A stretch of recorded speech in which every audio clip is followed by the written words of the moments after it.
Hey listeners, it's Paul Andriola here. Why not join our community at Small Cap Discoveries, where we offer our members direct access to some of the best microcap investment opportunities available. Our members are getting access to premium microcap financings, research reports, and direct access to management. Sign up today at www.smallcapdiscoveries.com. Hi, everyone. Welcome to the Small Cap Discoveries conference call. Today is July 17th, 2025. And today on our call, we have the CEO, Frank Busch from Kelso Technologies. Kelso trades on the Toronto Stock Venture Exchange or the TSX Venture Exchange under the symbol KLS. And it also trades on the OTC under KIQSF. The company is currently trading at 18.5 cents with about 55 million shares outstanding, or about a $10 million market cap. I'd now like to hand it over to Paul Andriola. Hey, thanks a lot, Trevor. Frank, great to have you here. We've had a couple discussions over the past. I've gotten to know you and Kelso a little bit over this time. Kelso is a company that Trevor and I have been tracking the company itself for a number of years. Now, you're relatively new to the CEO role. So great opportunity, I think, to come in, explain to us what Kelso is all about, and probably more importantly, what your vision for the business going forward looks like. So before we get into sort of questions, maybe give us a summary or call it an elevator pitch of what the company's all about. Sure, and thank you, Paul and Trevor, for having me on the show. It's a really great honor. Yeah, Kelso Technologies Inc. We make valves for the rail tank car market. And that's shipping quite a number of commodities. And there's something like I think 122,000 possible configurations of our valve. So it really depends on what commodities being transported, and of course the key is always safety, right? We have kind of a concept here, not one drop, because some of the commodities that we ship are highly hazardous. So it is something that requires a lot of diligence, really high quality. So our quality assurance processes are very robust, and it's highly regulated. So we're regulated under the Association of American Railroads. So we're very close, have very close linkages to some of the big OEM manufacturers of rail tank cars.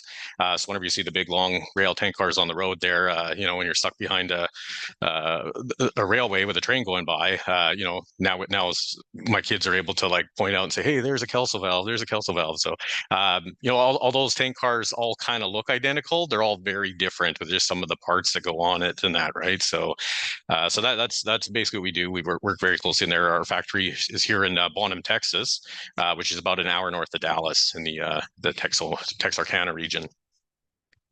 Fantastic. Now, it's not a new company. This company's been around for a while. Maybe you can give us a little bit of history. Yes. Sure, yeah, and it's kind of gone through different facets in that, and I've kind of gotten to research this over the last little while. But originally, the company kind of formed in 1987 as a private company doing different types of manufacturing, R&D, and that. I think things really started to change in about 2010. That's when we, kind of first went public, and so we've been a public company that long. And it really came down to being able to diversify our product line so that we can actually offer something to the market in terms of rail products and that. So, but our big seller has really been our pressure relief valves, so particularly within the pressure car market, but also for general purpose rail cars as well. So. Is how big is that market? Like you sell specialty valves for train transport predominantly. Yeah. How big is that? Well, we look at the North American market, and it really fluctuates. One issue with the with the rail in general is that it can really cycle. It goes through big cycles, ups and downs, at peaks and valleys and whatnot. So even looking at kind of our history, we've had really good years in like 2014, 2019. COVID was kind of a down cycle. Like we're really just tied to the greater economy. So if products are shipping and there's robustness in the economy, then we do very well. We kind of look at the tank car deliveries every year, and so just in the last year or two, there's been about 10,000 tank car markets, 10,000 tank cars being delivered, and that's quite a bit down from in 2019 it was almost double that, right? So our fortunes are really tied to that market, and of course the big hope is that we're cycling back up, but that'll be tied to the greater economic factors. So if people are bullish on the economy, then they can be bullish on the rail market and us as well. Mm-hmm. And what's the competition look like? Like how fierce is that competition? Where do you fit in size and things like that? We yeah, it's kind of hard to tell, but we've always kind of internally estimated that we're somewhere around 45% of the market. Because there's a lot of product that comes in from out of country as well. So one of our biggest competitors, they source many of their parts and even I believe do some of their assembly in China and India. So some of the recent changes, I guess, in the United States towards kind of build America and that, we're hoping to see in the next few months, like a little bit of a scale up, because there's a lot of documentation kind of floating around and requirements to show how much of the product is being made in the U.S. It's been kind of a double-edged sword for us with tariffs, because on the one side, because we're 100% made in the USA, we've got that going for us. But unfortunately, the fear of tariffs has caused a bit of a hesitancy, I guess, in the market to whether or not to kind of pull the trigger on major builds and that. Because when you build tank cars, you're rarely ever just building one. It's usually anywhere from 60 to 600 in some cases. In past years there, we used to get really big orders for 800 valves at a time, and that Mhm. lately it's been closer between 100 and 150. So we are really hoping to see that market kind of grow and scale up, and because we think if we're doing well, it's everybody's doing well, right? Like it's going Mhm. to be all the way across the economy, all the way across the rail sector, and we try to get as much of that as we can. So we are seeing, I guess, a bit of a preferencing that is starting to occur, just kind of baby steps in that direction of inquiries about how much of your assembly, how much of your Mhm. raw materials, how much of everything is within the United States, within North America, and in our case, it's 100%. And Mhm. I believe we're probably the only company in this market that's able to say it. So it is a bit of a niche market, but it is one that's very necessary. Like we'll always need rail Mhm. cars and that, right? So just Mhm. depends on how many are being produced and that. And then there's always estimates out there. So there's a lot of good information out there, particularly from the FTR, where they do I guess, estimating for how many cars are Mhm. coming down the pipe and that. So Mhm. now those have been revised here and there, but it does appear from some of their last information that they're putting out there, that particularly in the tank car market, that there should be a movement upwards. So we're really Mhm. banking on that. Mhm. I have to imagine these are pretty robust products. How long is there, like, what's the lifespan of these type of valves? Oh, they can be quite long, actually. So Mhm. usually what we see happen, like we actually provide a 10-year warranty. So we're expecting Mm. our valves Right. to be used for quite amount of time, right? So Mhm. everything in rail, however, is really subject to wear and tear. Like Mhm. the trains vibrate and bounce quite a bit more than you'd expect. So it can really take a toll on products. So some of our competitors make throwaway valves where they're much Mhm. cheaper, but they're usually only used for one trip or two, right? And then Mhm. they're taken off, and a replacement is put on. So that Wow. can cost time in that. We really like to focus on high quality, and I think for us the reason for that, like we don't compete on price. We're developing a Mhm. quality product, and the main reason for that is safety, right? Especially if you're Mhm. shipping hazardous materials or hazmat, and that you want it to be really good. So um, Mhm. I think in a lot of cases we can, the product lasts quite a bit longer than that. The tracking within the industry is very difficult, right? Because it's such a large industry, like just every rail car in Mhm. the North America. So it can be kind of difficult to determine, depending really what the product being shipped is. Mhm. One of the main products we ship is corn syrup, right? And corn syrup Mhm. doesn't cause a lot of damage. But if you're having something a little bit more acidic, in some cases, or molten sulfur, right, there's a little bit more wear and tear. So the valves are kind of regularly inspected to see what's going on with them. You do occasionally get, problems with users who are tightening or torquing the valves in different ways and may not have read the instructions on where to torque and that, right? So there can be those kind of problems that are caused by human error on occasion. But in terms of if the product is being used properly, is being maintained, being checked, yeah, it can really last a long time. Mhm. I want to take a step back a little bit. I'd said that earlier that you're relatively new to your position Yeah, here. yeah. Maybe let's talk a bit about that. Let's talk a bit about the management team, how you came to be where you're at. And then after that, I want to get a little bit more into your background because you got a pretty unique background and I want to talk about as well. Yeah. So I'm a member of the Nechiswayasi Cree Nation in northern Manitoba.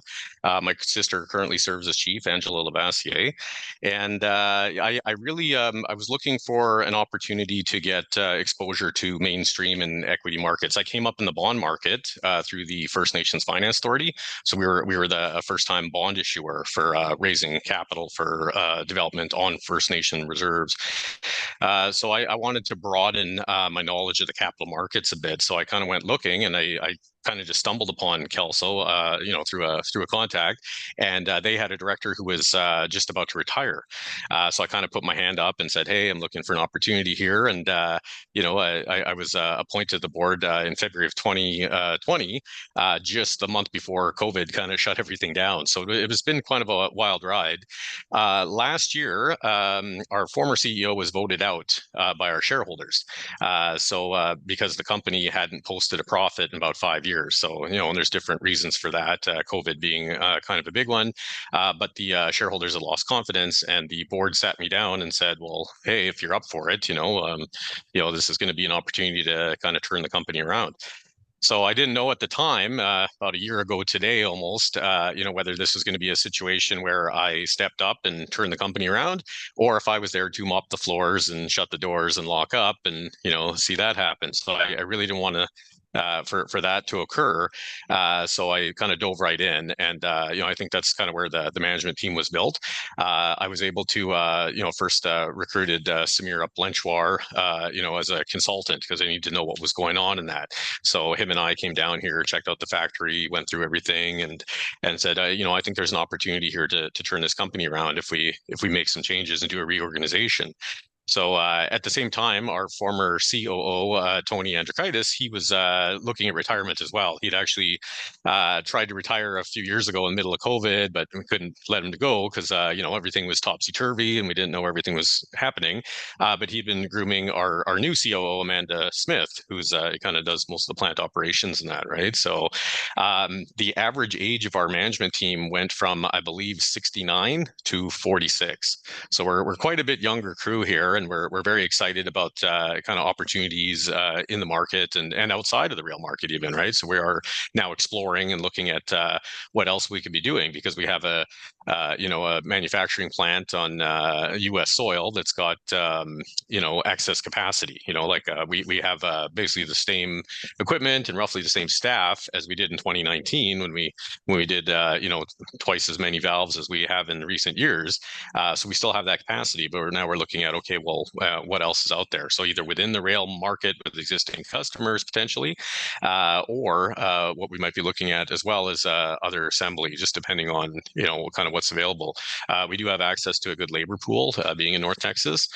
So, I think there's a lot of opportunity, and the new management team is kind of excited to go after it.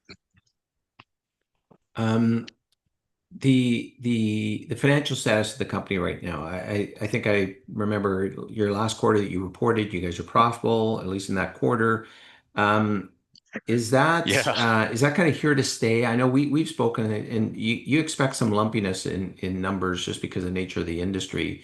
What can you tell us about the current status of the financials and any kind of, I wouldn't say guidance, but what are your goals for the business financially? Well, I'm very well, obviously I'm a little biased, but I'm quite bullish on Kelso. I do believe it's a good turnaround story. I think it did just need kind of an injection of new energy, which it's got. 2024 was a very difficult year. It was probably probably the worst year we've had in the history of the company.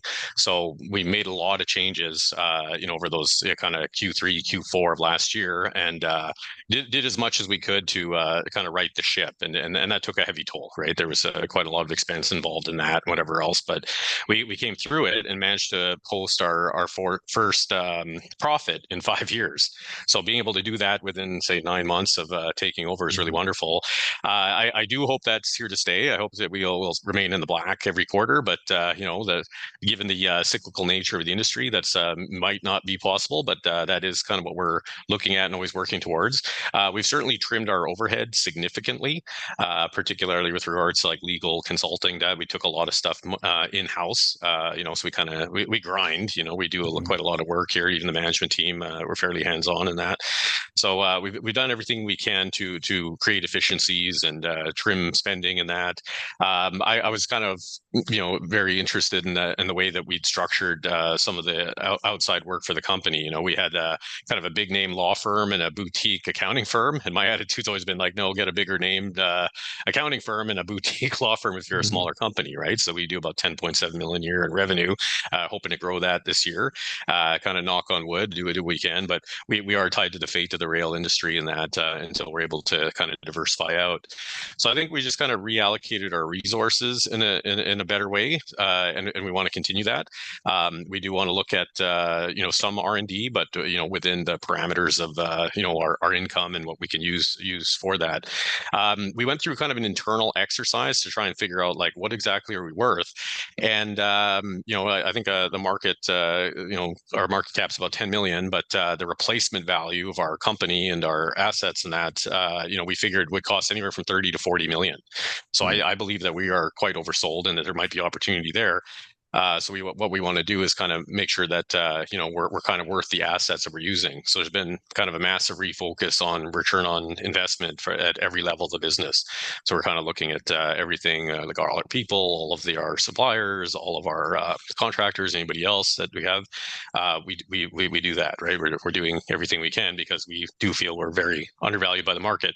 Given some of the turmoil that we had last year, I don't blame the market, right? We have a lot of shareholders who have owned the company for a long time and saw the decline over the last 5 years and would really love to see it back up. So I do talk to some of our shareholders, a fairly regular basis when we're not on a blackout and that. We try to talk to, because a lot of them are either people who are formerly involved in the company or who've just been following the company for a long time and are quite loyal. And a lot of it's traded over to OTC and that. So I think we were delisted from the New York Stock Exchange last year, and I think that's what precipitated the change in management and the reorganization. So we do want to pursue that opportunity to get relisted on an American exchange, just to have access to those markets. But that will take time. That is quite a lengthy process. So for sure. As far as your sort of the current resources, do you have enough cash? Do you have enough resources to do what you need to do right now? What's your position there? Yeah, we do, but I do want to grow our working capital. I think that's something just to provide a buffer because of the ups and downs in the industry, and I think we have to kind of make hay while the sun is shining right now.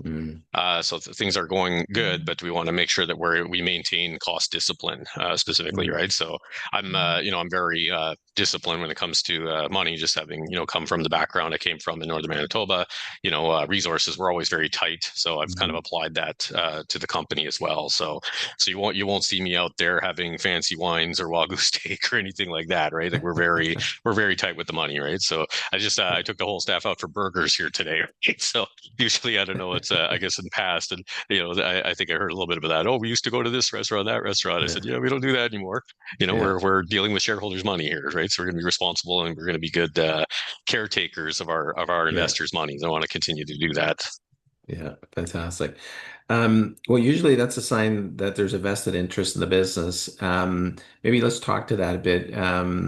You're relatively new. It's not like you're a founder of the company, so you don't have a large percentage business. But what's the insider ownership? What's sort of the makeup of the shareholder base, to best of your knowledge?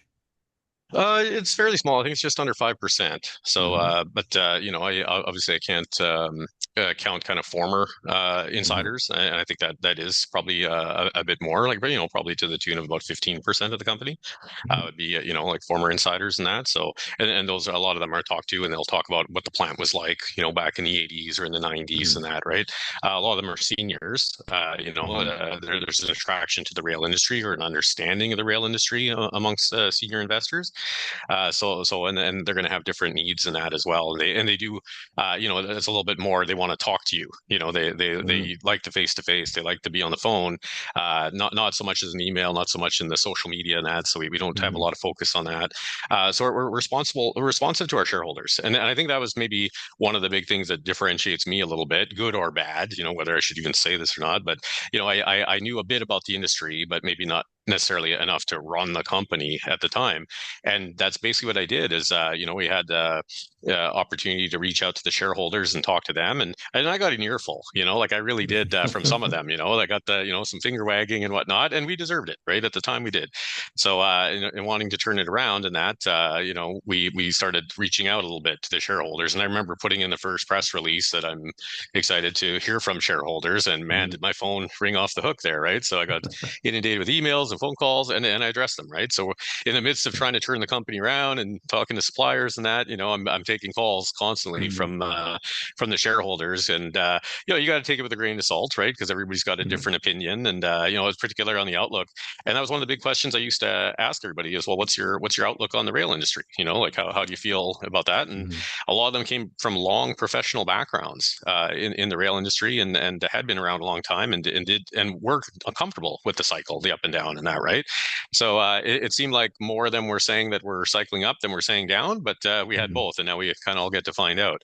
But I think whenever I say that to people, I'm talking to them and say, well, I listen to my shareholders, and everybody always jokes, well, that's a first, right? But I know we're a small company, and the people who invest in our company are ones who either do a lot their own research and want to know kind of what's going on in that industry, how big that market is, and those sorts of things. And that seemed to be kind of the kind of buy and hold people.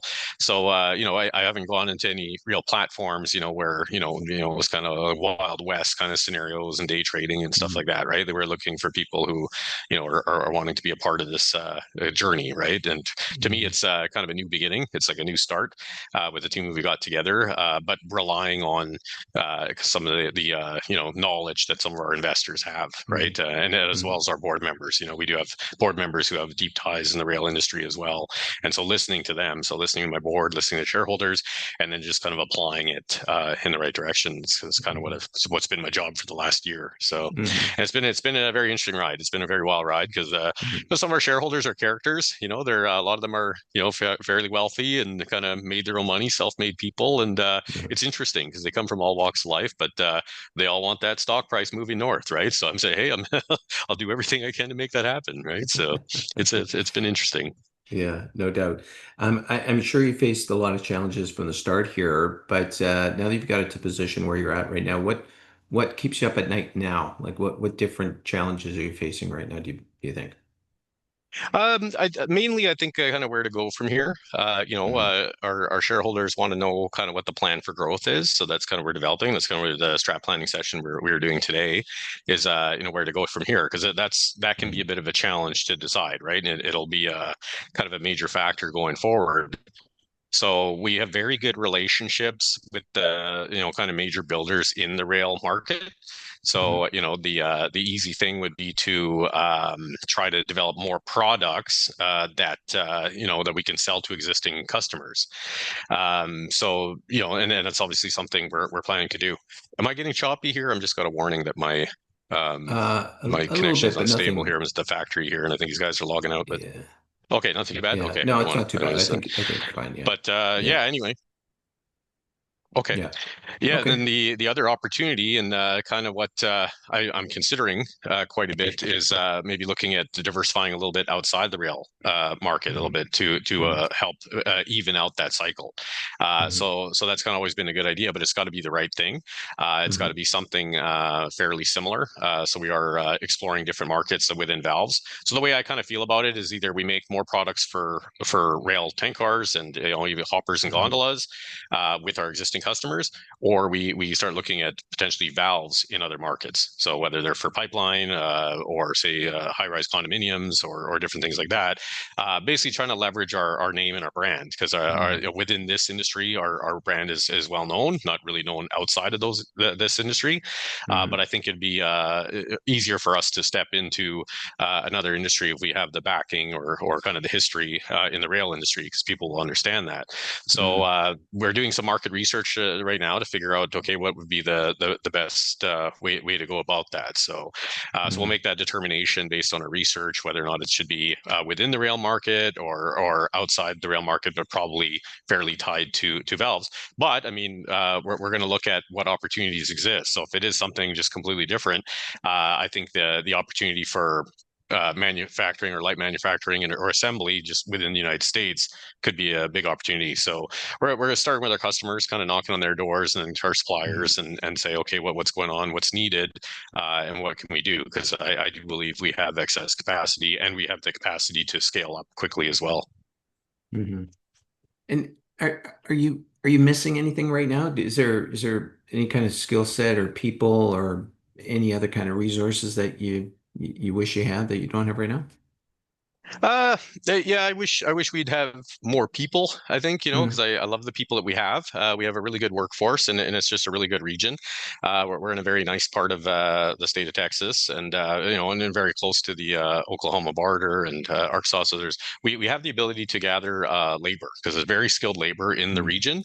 I guess lately since COVID, there hasn't been a lot of opportunities. So I do believe that we could kind of bring more people into the Kelso family, but that has to be justified with more orders or more products being developed. So I think that'd be the one thing, is that I'd kind of like to get there and start onboarding people. And the town of Bonham, Texas is absolutely beautiful and just wonderful people. So if we could be a bigger part of this community by being a larger employer, because our factory, we pay our guys pretty well, guys and gals, right? We pay pretty well, and we always have, every time I walking around talking to the employees, one of them always lean in and say something like, "Oh, hey, and I got a nephew who'd be perfect for that." Like they're always trying to find somebody a job, right? And I can understand that. I did a lot of work in that area, kind of developing workforces and onboarding and that. So that's maybe the one thing I'd like to do, and maybe it's just my bias towards the people that we have. I really like them and want to know a little bit more about their lives and kind of what they're doing. And I find they're a little more open that way, right? Which is maybe unusual, right? Just kind of the mentality that I have is kind of get to know people. A lot of CEOs are kind of standoffish. They want to maintain a distance from their staff. And I think if we had 500 staff, then that'd be a different story. But we've got a relatively small crew, between 25 and 30, depending on what we're doing.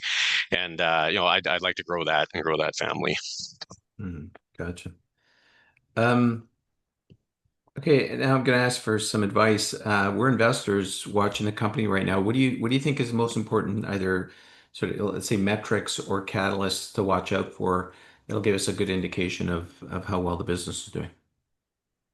Well, certainly the projections from the FTR, and they are, revised quarterly. So sometimes up and sometimes down. So when I first walked into this, they were projecting, I think it was like 19% growth in the kind of rail tank car market. That was then later revised slightly down. So just depending on how far out and then what the big OEMs are doing, and then obviously tied to larger commodity markets, and that's really what to keep an eye on.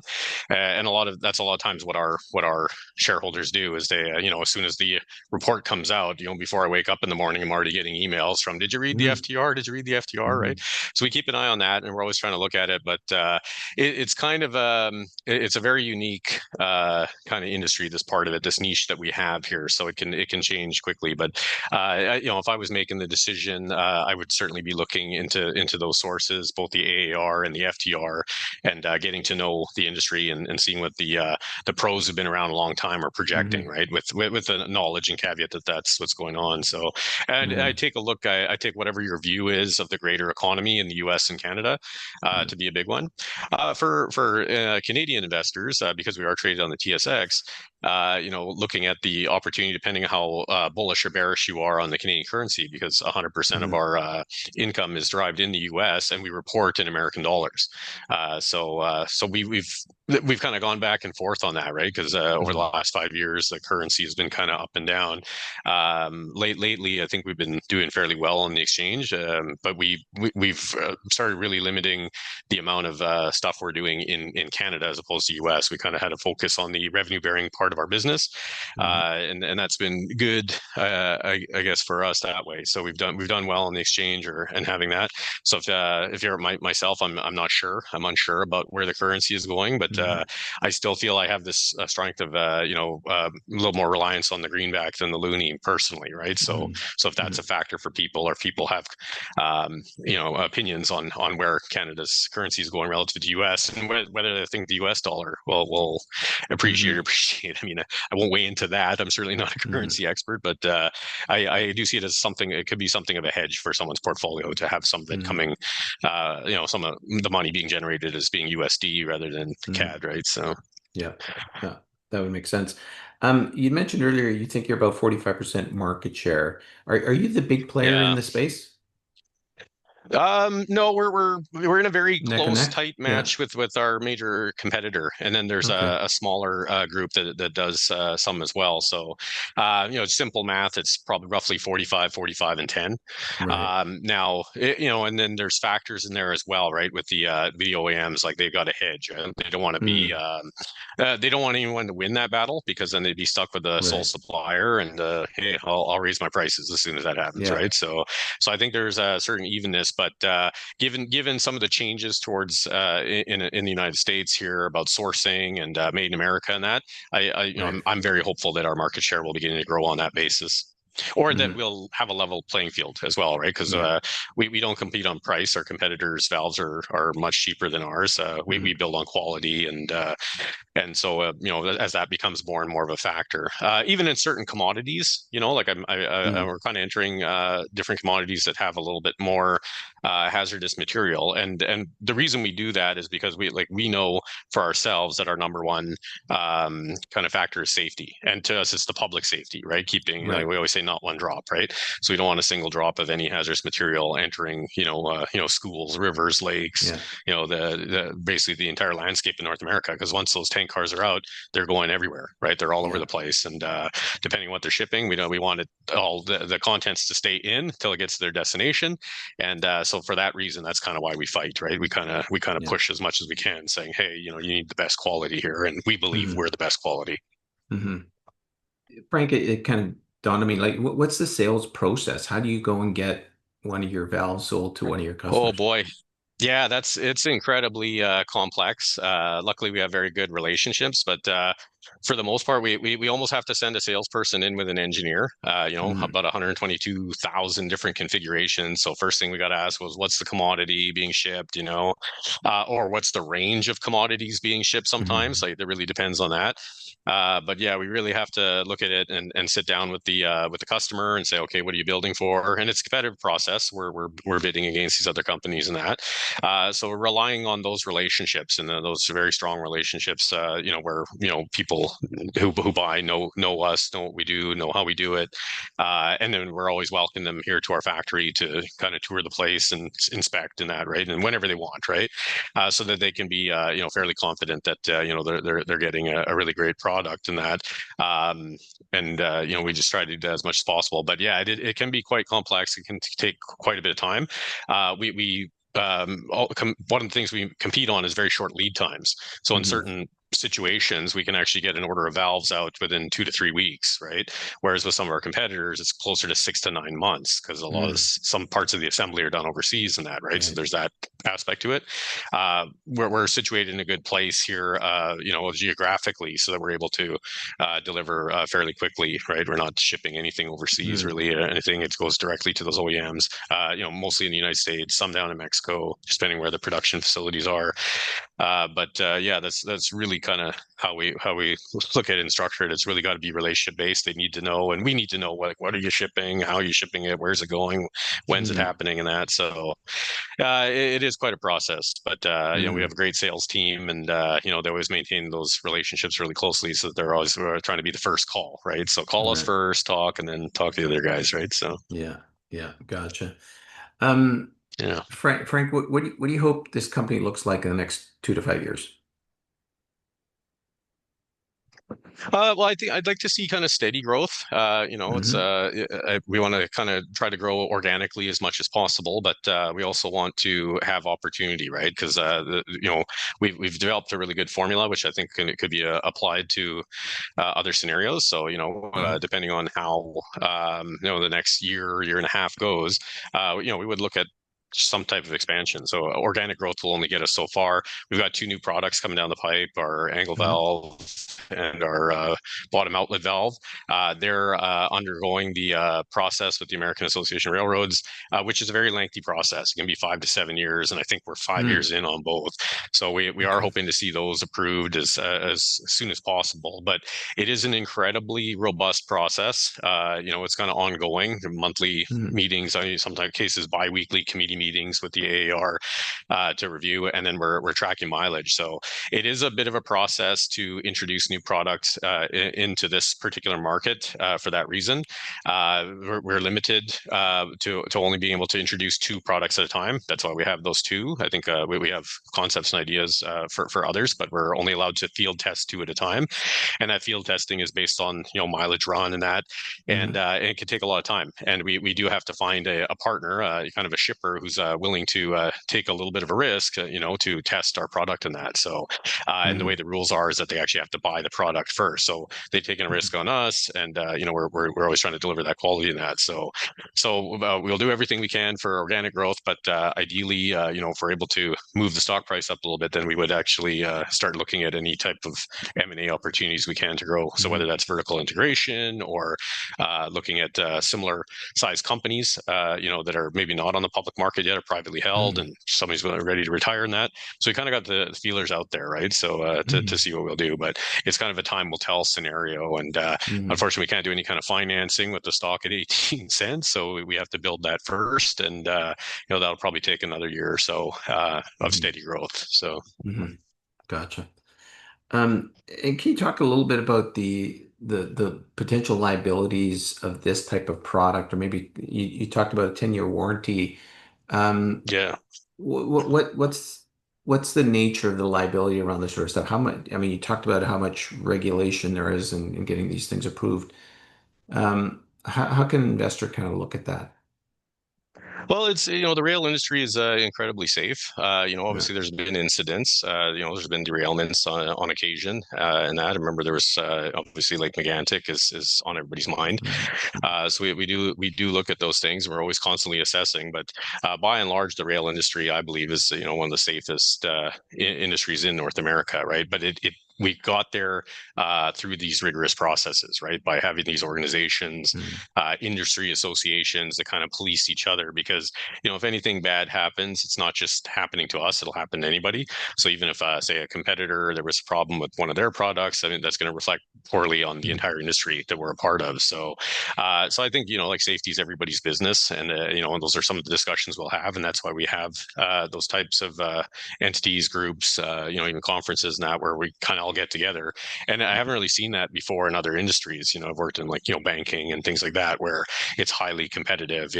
Whereas there is a certain camaraderie that occurs within the rail industry, because it is such an old industry in North America.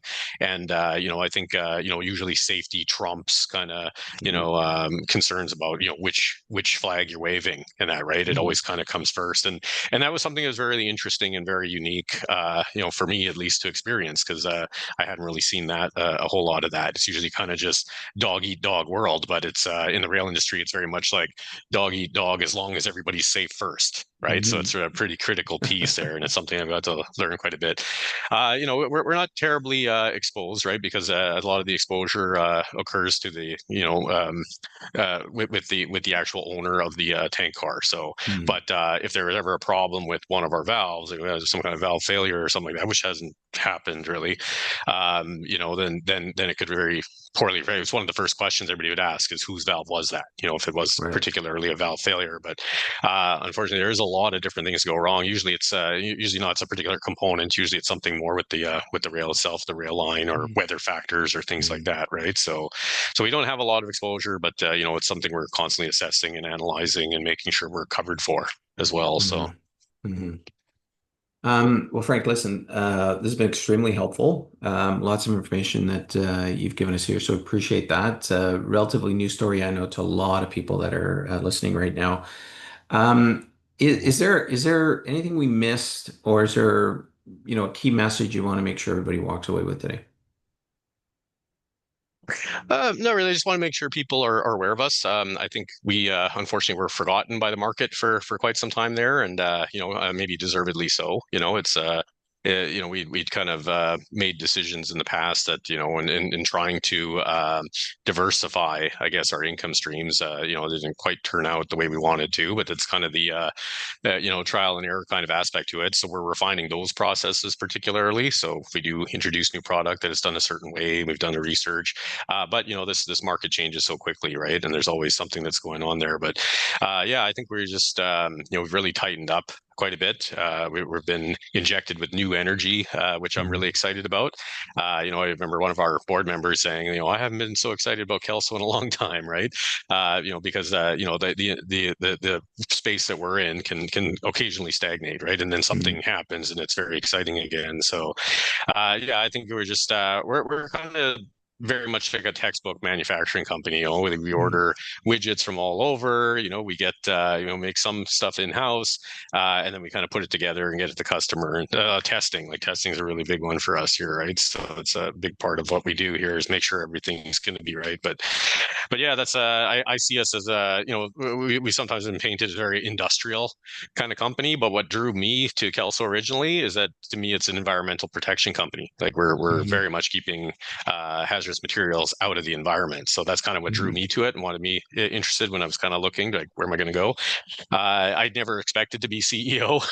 I really just expected to be kind of a board member learning that process. But just in the way I do things, I always try to dive in with both feet first kind of thing, right? And, it just kind of happened this way. So I think I first came in as interim CEO, and then I was made CEO. And then thanks to the recent shareholder vote on June 3rd, that I may be the president and CEO. And to my knowledge, apparently I may be the first First Nations person in Canada to be, named president CEO of a tier one company. But to me, that's the great thing about the stock market is that it's the ultimate meritocracy, right? So it's not, this isn't a DEI hire situation. It's very much, okay, hey, you got involved, you started doing it, you put yourself out there, something went wrong, we need your help, you dive in. It's been really exciting, and I can't believe how welcomed I've been. It's not a big factor in the stock market about kind of race, and that's like what's your plan, what's your process, what's your attitude, right? So to me, it is the ultimate meritocracy, and I'm just really glad to be here. And if I'm the first, certainly probably won't be the last, but it's something I like to do. I've been weirdly elevated within the First Nations community. So I now am master of ceremonies for the Indigenomics Bay Street event that'll happen November. And just the idea of bringing more First Nations people into the stock market, both as investors, but maybe even as CEOs and board members as well. That's, the TRC recommendation number 92 is more Indigenous voices at the corporate table, but, they have to be there on merit, right? This is something where, you gotta be worth your salt or you won't last long. And I've learned that, and it's been a very interesting learning curve, but it's been a really great adventure in the process, and I'm just really excited to be here. And thanks for having me on the show. I really enjoy it, and I hope your subscribers and viewers really got something out of it here today. Well, I know I certainly did, and it's really appreciative of your time, and certainly congratulations. I know we've been talking now for a little while, and always happy to see progress and success for these kind of companies. So yeah, really appreciate the time that you spent with us today, Frank. We've been speaking with CEO Frank Busch of Kelso Technologies. As Trevor said earlier, symbol is KLS on the Venture Exchange and KIQSF on the OTC. Great time today, Frank, and look forward to catching up not too distant future, hopefully. Sure, I'll let you know next time I pop into Vancouver. We'll have a coffee or something. That'd be great. Look forward to that. Thanks again, and bye for now.